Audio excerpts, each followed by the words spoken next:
warahmatullahi wabarakatuh. Hai guys, kembali lagi di channelku. Yang belum kenal aku, kenalin, namaku Nadila Ismalistiantono. Aku dari kelas psikologi C. Di video kali ini, materi yang akan aku bahas adalah manusia dan Al-Quran. Dalam perspektif Al-Quran, manusia adalah makhluk ciptaan Allah Subhanahu wa Ta'ala untuk menjadi khalifahnya di bumi. Secara naluriah, manusia sadar akan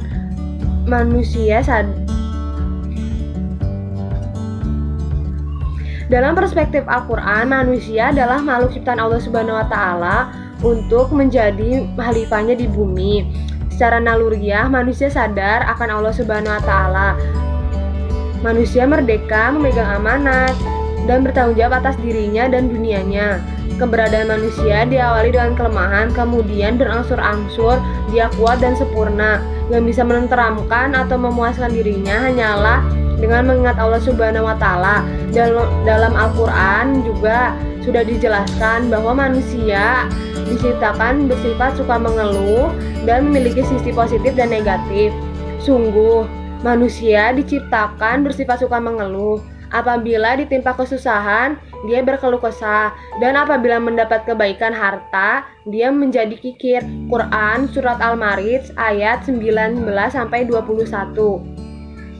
Tak perlu ada keraguan lagi dalam diri manusia bahwa sesungguhnya takdir Tuhan itu ada, tetapi takdir tidak membatasi kemerdekaan manusia. Takdir memiliki dua bagian, yaitu kodo dan kodar.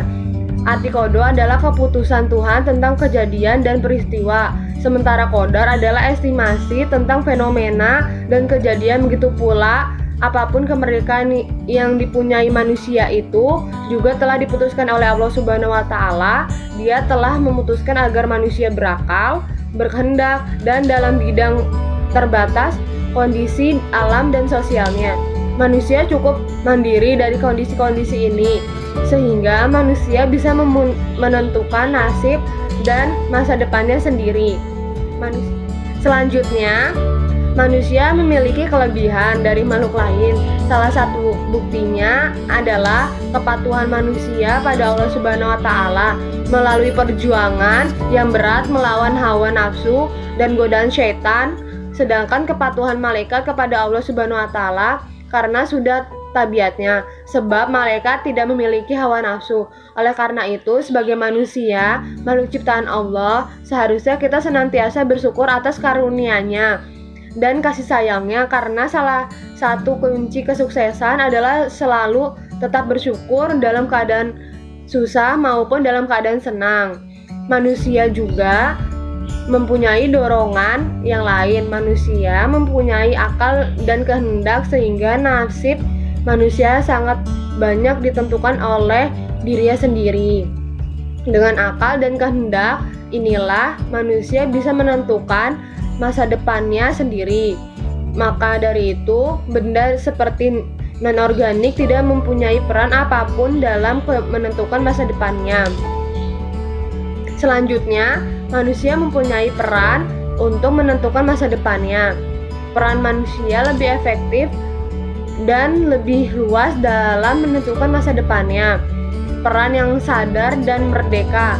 Manusia sadar akan dirinya dan juga lingkungannya. Melalui kehendak dan daya pikirnya, manusia dapat memilih masa depannya sebagai yang dikehendakinya.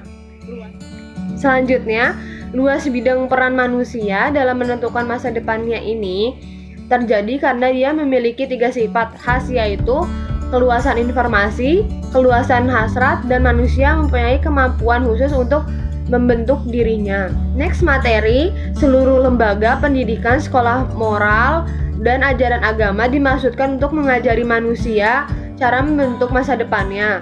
Jalan lurus adalah jalan yang membawa manusia ke masa depan yang sejahtera. Sekian materi yang bisa saya sampaikan.